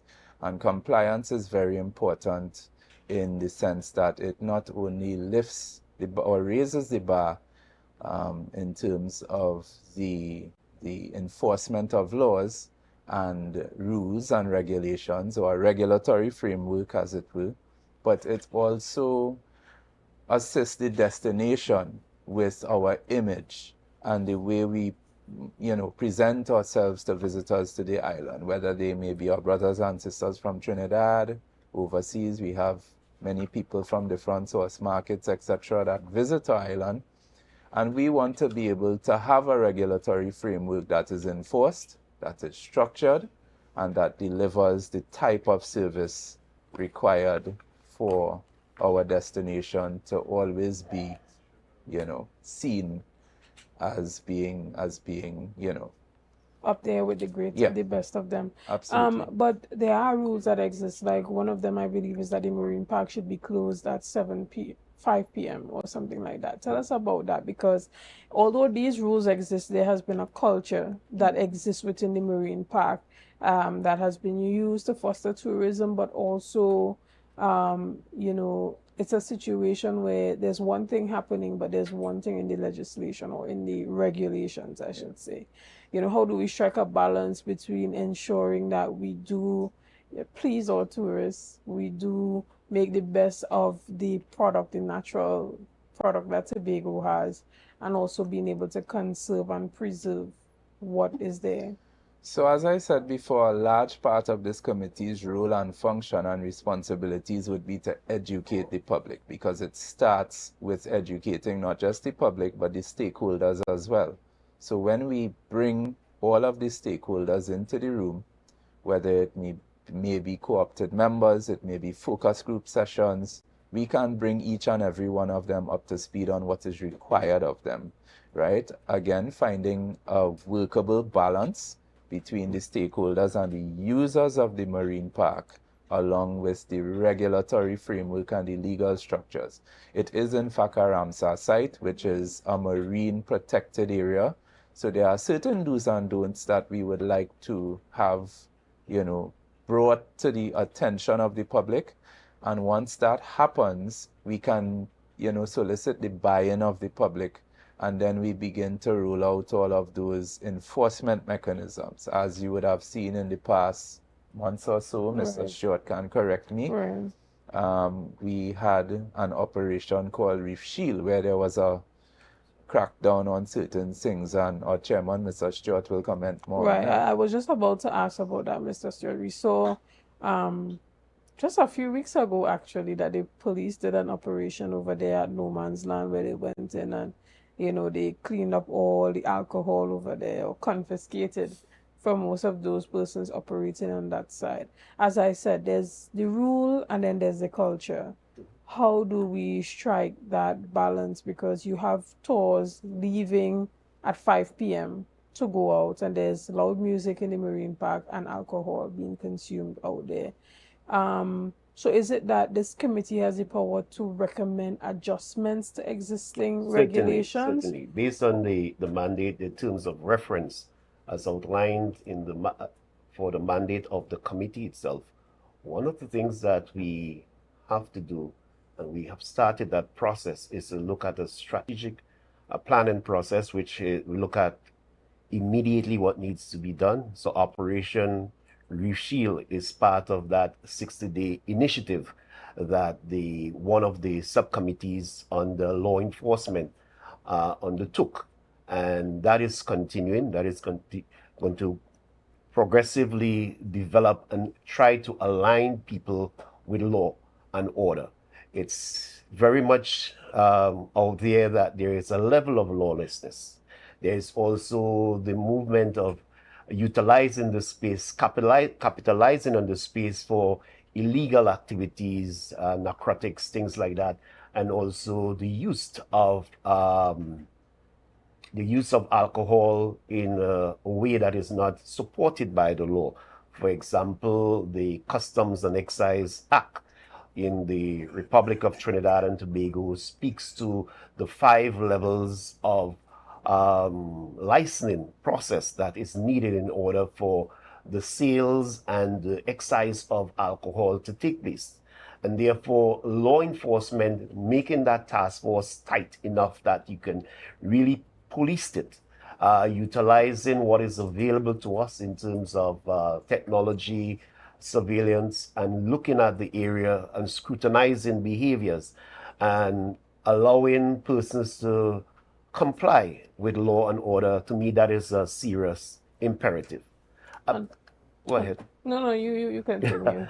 And apart from that, we also, as I indicated, we look at the strategy that we are going forward with the plan is to allow it to look at these medium-term policies as well, review the existing policy.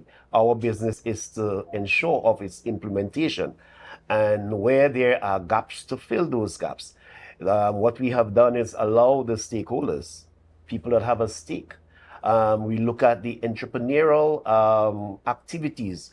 One of the things that as you do the study, you realize this is one of the most thriving industry in our space, and therefore, but it's very fragile. And it's important, as Ms. Tobias Clark indicated, that these spaces, these ecosystems, we need to allow the users to understand the imperativeness as to how you treat with a space that is so sensitive. And therefore, the sales of food, there are standards set as to how one should solicit from the public, and the exchange of food and sale. Food safety becomes a very important thing. So we have been working along with the public health. They have been working along with the persons. On the 25th of July, we conducted an assessment of the area.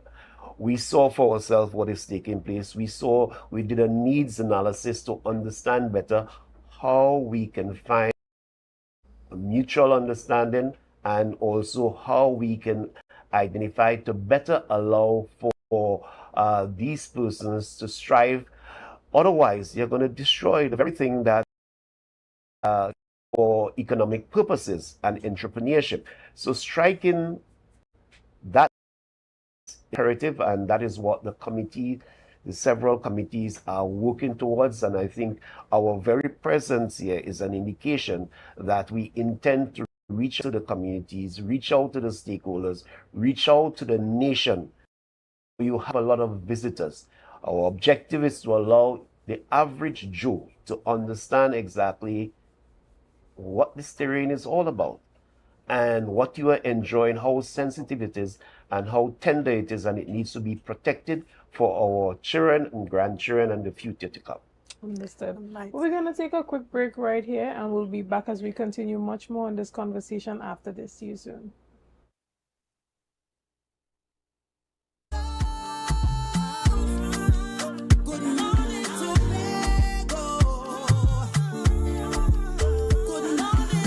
Are you in a dispute with a registered investment service provider of the TTSEC? Or maybe you're the victim of an investment scam? You can lodge a complaint or submit an anonymous tip to the Trinidad and Tobago Securities and Exchange Commission. Download our Investor Protection app or go to ttsec.org.tt to access our complaint form or submit an anonymous tip. Write a clear summary of your complaint. Submit copies of supporting documents along with the originals for verification. Provide a copy of the feedback received from the entity regarding your complaint. All investor complaints or scam reports submitted by the public are acknowledged and reviewed by the TTSEC. Investigations are pursued based on the outcome of the review. Trinidad and Tobago Securities and Exchange Commission, protecting the interests of investors and the public. You invest, we protect. Everyone benefits.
Want to get better? Where to start? What kind of exercise to do? What to eat? How to get restful sleep? Need a doctor to search for root cause? Look no further. Come to Majuba Hill Lifestyle Center Foundation at our wellness center in Goodwood, or Food Hub in Darrow Springs, Scarborough, or doctor's office in Goodwood and Darrow Spring. Contact 49 Swift 4979 438.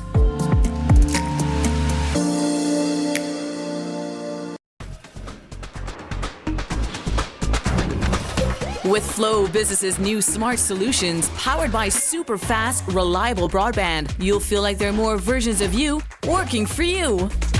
From website design, development, and digital marketing to promote your business, 24/7 business class support to cloud solutions, security, and more. Multiply your growth today.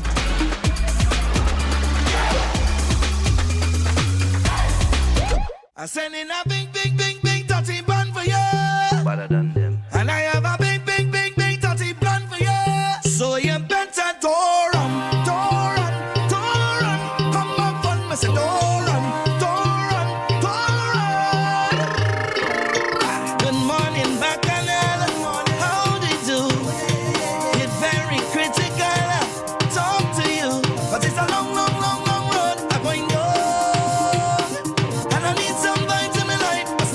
The event of the century is here. AMPLIA. 100 years of excellence to honor the past and ignite the future. Saturday, September 30th at the Magdalena. The Centennial Gala, hosted by Bishop's High School, Tobago. An all-inclusive evening of entertainment, culinary delights, and timeless vibes. And at midnight, raise your glass as we welcome the next 100 years. Limited early bird tickets, $750. Secure yours at islandetickets.com. An all-white affair. One night, one century, one legacy.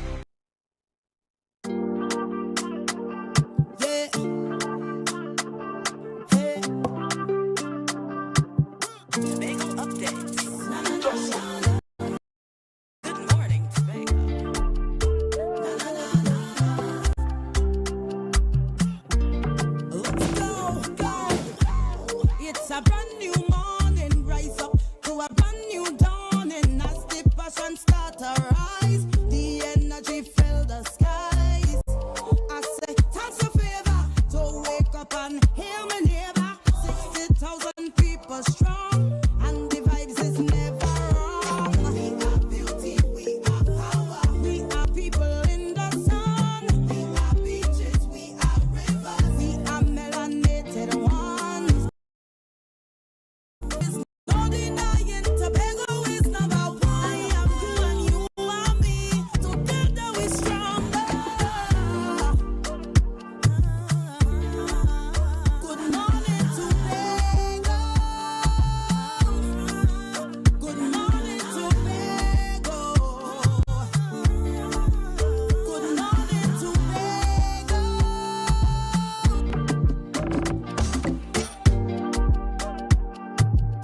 Morning and welcome back to Good Morning Tobago right here on Tobago Updates. Guys, this morning we have been chatting with members of the Marine Park Committee here in studio with us, and we have been talking about conservation, preservation, and regulations.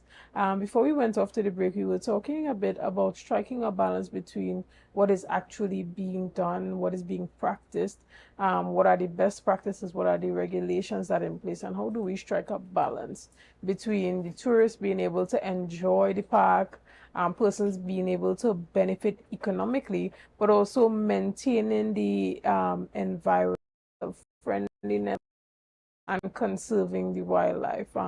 Ms.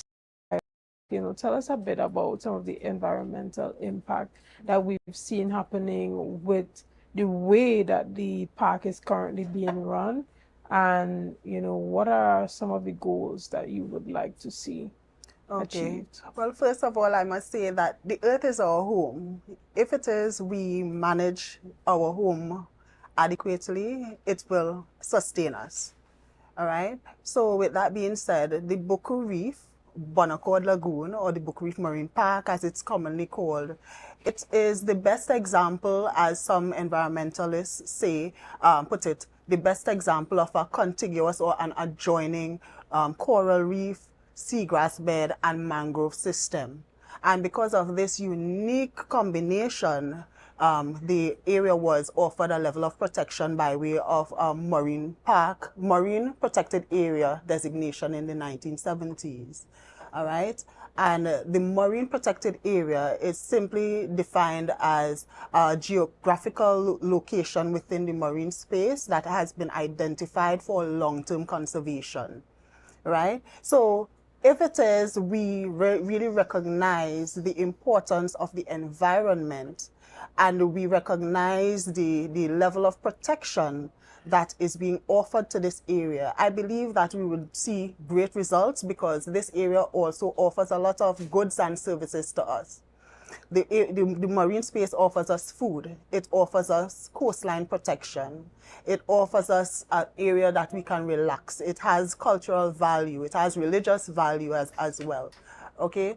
And this area, in 2004, it was to be designated an environmentally sensitive area. And an environmentally sensitive area is an area which has unique attributes and which requires some special protection. All right, so this is still ongoing, the will to have it designated as an environmentally sensitive area.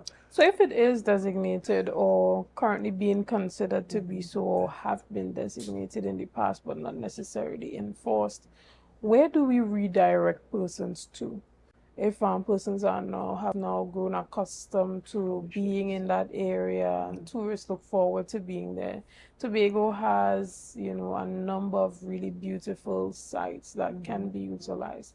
Is there an area that you are looking to redirect persons to have that, same level of enjoyment that they enjoy at the park? Well, remember this morning we are talking about balance, right? So I don't think the idea is to restrict totally human engagement within the area, because as I said, the earth is our home. We just need to have a level of management in terms of the level of use within the area. All right. So with the marine protected area designation, by way of the Marine Areas Preservation and Enhancement Act of 1970, it gives a level of power to the minister with responsibility for the environment to issue written permission for persons wishing to alight into the area. The legislation also speaks to not removing or putting anything within the marine protected area without permission. So again, it's a level of protection. It's not direct or absolute restriction at this point. All right. Right? Mr. Stewart, tell us a bit about that, because, we've seen persons go over to no man's land, start erecting structures and selling food and all sorts of different crafts and different things like that.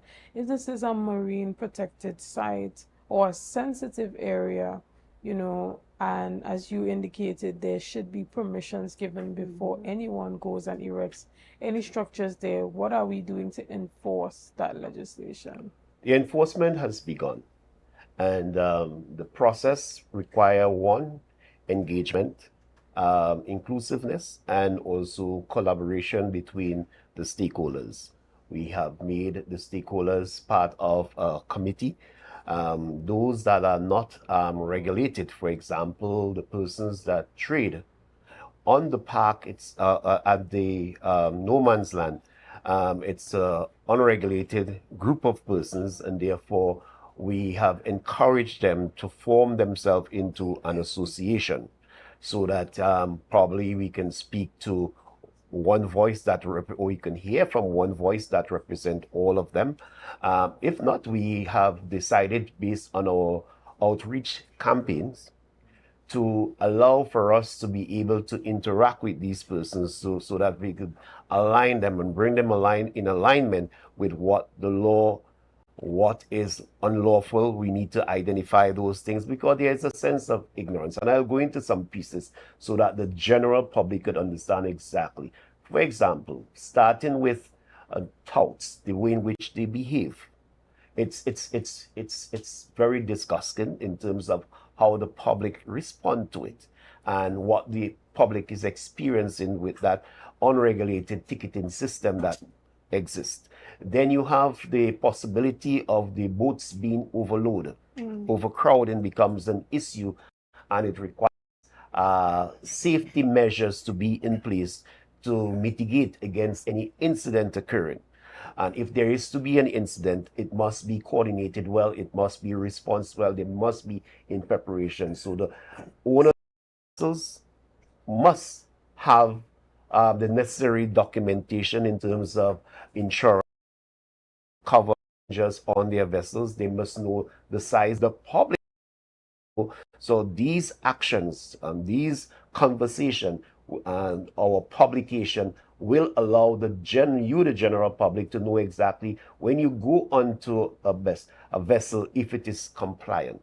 For example, the information that we have coming out from the maritime services in terms of the registration of these vessels. There are no designated party boats in Tobago. The public needs to know that you're putting yourself at risk. And therefore, it was important for us to bring these so-called party boats to bring that to their understanding and to facilitate the process of them getting themselves properly aligned with the law. Then you have also the use of jet skis. Some of the persons who are peddling these jet skis, meaning therefore for cash or renting them, they are underage. There are issues in regards to the use of jet skis, and also that they need permission to enter into a marine park area. And also they need to understand the dangers. For example, you are snorkeling and a jet skis, you just come up with some and a jet skis passing over your head. The other thing, you have marine species that require turtles coming up for air, things like that. Noise levels need to be modulated, squelched to a particular angle where you bring a level of management to the whole ecosystem. And that is the task of this committee. This is exactly what is going to be done. The committee have a life of a year, and therefore, as I said before, we are not starting from the beginning. We are examining closely what has been done before, identify the gaps, and ramp it up in terms of speed, because this is a situation that requires urgent address, and that is exactly what we are doing. And so to facilitate buy-in from stakeholders, is any particular stakeholder from the marine park actually on this committee? I share with you and the public the construct of the committee. So apart from being the chairperson, we have the deputy chairperson from the Maritime Service, Ricardo Alfred. You also have representation from the Division of Tourism and Culture. You also have representation from the Division of Public Health, the Division of Wellness, Health and Wellness and Social Protection, Land Management. You also have the Department of Marine Affairs. Then you have from the Wildlife Group. You also have stakeholders who form a very healthy part of this. So the reef tour operators and the association, the Dives Association, they are part of the Jet Skis Association, the Pigeon Point Heritage Park, the Tobago Tourism Agency is also a part of this. So what we are ideally doing is bringing all of the stakeholder and have stakeholder engagement, their involvement, their inclusiveness in all of the process. And more or less the Ministry of National Security, they are playing a role. When we reach out to them, they said, Mr. Stewart, we were just waiting on you. We don't want to create a clash between the Tobago House of Assembly and law enforcement. And they immediately, upon 2 meetings, they were able to put together Operation Reef Shield, and that is continuing, where they have immediately brought about a change where they are trying to ensure that there is alignment to the law, and that the lawlessness that is taking place, that we bring it to a quick end. I'm sure Tobagonians are very happy to hear that. Mr. McCoon, tell us about some of the responses that you have been getting from some of the reef tour operators and the persons who have moved over into no man's land and started plying their trade over there. What we have found is that the vast majority of stakeholders want to see improvement and want to be compliant. There is a handful or a minority group that may, push back, and you will get that. Like everything else in life, nothing is perfect. Nothing will always be smooth. There will be gaps. There will be challenges. And we have had one or two stakeholders in the space that have expressed concerns. And our objective is to bring them into the room, listen to them, and explain to them the value of getting into compliance and adhering to the regulatory framework. We don't want the protective services and the defense force, etc., and these operations to go and shake and rough up people. That is not ideally the aim and objective. However, a firm hand in some cases sends a message, which has been done with Operation Reef Shield, as Mr. Stewart said. And from that, we are now seeing little by little people becoming more and more willing to become compliant. And what I would also like to say is that the concept and the idea of a sensitive environmental area, a sensitive environment, particularly a marine space, is not alien or foreign to the Caribbean as a region. We have St. Vincent and the Grenadines, and they have several marine parks with designations, protection, regulatory framework. So we can glean a lot from our CARICOM brothers and sisters and our regional neighbors and counterparts from the lessons learned, the gaps identified, how they treated with stakeholder confrontation, challenges, etc. And we can actually implement some of those methodologies into how we do things here in Tobago, because ideally what we want to do is set a standard that is not just for us here, but that is on par with international best practices and standards. Because at the end of the day, again, having a designated protected area is not alien to us here in Tobago. We have the Main Ridge Forest Reserve, which is the oldest protected green space in the Western Hemisphere. And we have understood and appreciated the value of that since Moses walked the earth. So it's no different with the marine park. There will be some teething issues in the initial stages, but we will get there, and we are confident and positive in that regard. Excellent. Mrs. Tobias Clark, as he indicated, we have the Main Ridge Forest that is also a protected area.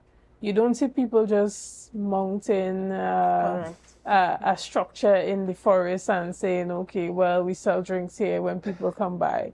So, what is the difference in the culture that has been created down at the marine park? And secondly, have you tapped into some of those international organizations who specialize in marine conservation? We know that, one of the SDGs is life underwater. So how is that collaboration happening to ensure that Tobago can, benefit from those resources? Because we know we have limited financial capabilities to do the things that we want to do. So in terms of tapping into those international grants and institutions, tell us a bit about that. Well, I believe it might be an issue of access, because for the Bucca Reef Marine Park, it's easily accessible in terms of the depth of the water. It's easy to use. It's an area that all can use, from young to old, as opposed to an area such as the Speyside Reef, right? So I believe Bucca's problem might be an issue of access. Persons find it easily accessible. And as mentioned before, there are several access points to the Bucca Reef Marine Park. You have the Sorbet Beach area, Pigeon Point, Gibson Jetty, and the Bucca, all right? In terms of international access, Trinidad and Tobago is signatory to a number of conventions and are benefiting from a number of financial establishments. Okay, so I believe that we have the eyes of the international arena, and we are bound by certain regulations as well. So we need to meet those regulations in order to stand as one of those who are compliant with within the marine space. The other question that you asked in terms of in going forward, I believe in going forward, there are many opportunities that we can buy into, and we are able to move forward with a level head in recognition of other, as Sean said, there are other places that are have their marine park not just as a paper park. We need to move on. Have Trinidad and Tobago as people who are law abiding, who you smile, as a people who are law abiding and who have the environment as as something important. Because as I said before, the environment is our home. This is one chance we have at it. We want for our children, grandchildren, and those who come behind us to sort of enjoy the things that we have enjoyed. Right? So in moving forward, I believe that there are opportunities for us to tap into financial resources internationally and regionally, as well as to remember that the marine space is one space, and whatever affects Trinidad and Tobago might affect another area. Right? So we need to be our brother's keeper. Understood. And Mr. Stewart, she spoke to the fact that it has a lot to do with our children and our great-great-grandchildren, the next generation being able to benefit from the beauty of what currently exists. It would be, we say, a crying shame that if they go out there, that there's no more of what we have today when that time comes. And you did indicate that an intricate part of what this committee has to do is to educate the public. Tell us about some of what is happening to go about educating persons, specifically young persons, the kids, getting them to understand so that the next generation understands the importance of conservation. Communication concepts are very, very important to how you transfer. I remember a gentleman said to teach is to cause to learn. And our messaging is very specific. The target groups are well aligned. For example, this initiative is just one of many. And therefore, as we move further, Sean will explain exactly the whole kit in terms of how we are going to roll it out going forward. But the transfer of knowledge is very, very important. Packaging it in a particular way that it could be consumed very easily, fast, on the go. We know that the theories as it relates to ecosystems, it's not a very sexy subject. It is one that is loaded with acronyms and also explanations that sometimes you wonder if you're in a university when it's communicated. And our business is to break it down, to have these type of conversation, to have simple things like signage, where the person who is going to the reef, the person who is going to Gibson jetty must be able to see a sign that speaks to, yes, you are ending into a restricted area. That's one. Tells you exactly what are the do's and the don'ts. When you board a vessel, you have a sense of what the captains need to have for your safety out there. When you go to no man's land, you ought to know that there's signage that speaks about sanitation and how the area needs to be kept. Discussions going forward is important in terms of our intent. Our intent is very deliberate to bring around effective change in a quick period. As I said, this thing is divided into 3 major sectors. What you do immediately, what you do in medium term, and what you do long term. There is even the challenge that the Tobago Houses of Assembly currently holds with the bill. Up to yesterday at one of our general meetings, we were advised by, that we need to attend to it so that what is happening before the Parliament, before as it moves forward, where you have that marine bill that is going to be presented, that our stake, the Tobago stakeholders, are not forgotten in the leaves of those of a volume of pages. So it's important to get the public on our side, and that is exactly, as I said, it's very deliberate what we are doing, and therefore we will reap success. There is a possibility, based on what is happening, that we will have to engage some people on a one-on-one. There is the understanding that our vessels need to be licensed in a particular manner. Mm-hmm. There is the possibility, and definitely, that these boats have to have certain requirements to carry out their trade. Up to yesterday, I made the point, and I should say it here, that to travel to the reef and to travel to Trinidad is just as equal in terms of cost. It's a lucrative industry that needs to be protected. It's one of the real industries in Tobago. And therefore, with that understanding, it requires careful implementation and also very aggressive actions to curb what is taking place in terms of the lawlessness. That is something that the armed forces, the people that are involved in the law and compliance, they are ready, and they will continue to allow people to comply. If you have to, the sales of alcohol cannot be done in the manner in which it is done. We cannot allow for children to be exposed to that level of indecency as it relates to the peddling of drugs and things like that, that they need to know that the area is monitored. And therefore, the ecosystem in terms of the infrastructure, especially in no man's land, we have to be careful. You're seeing where it's becoming overcrowded with booths that are not properly designed, not compliant to any type of order.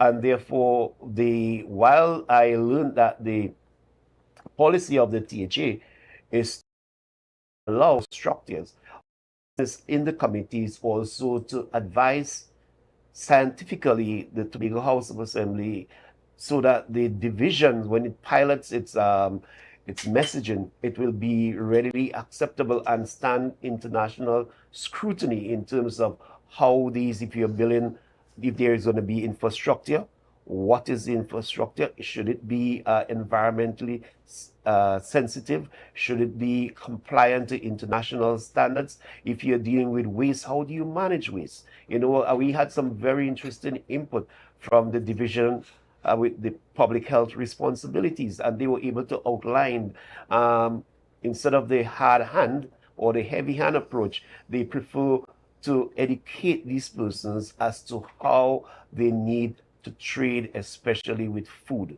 And what do you do with the waste?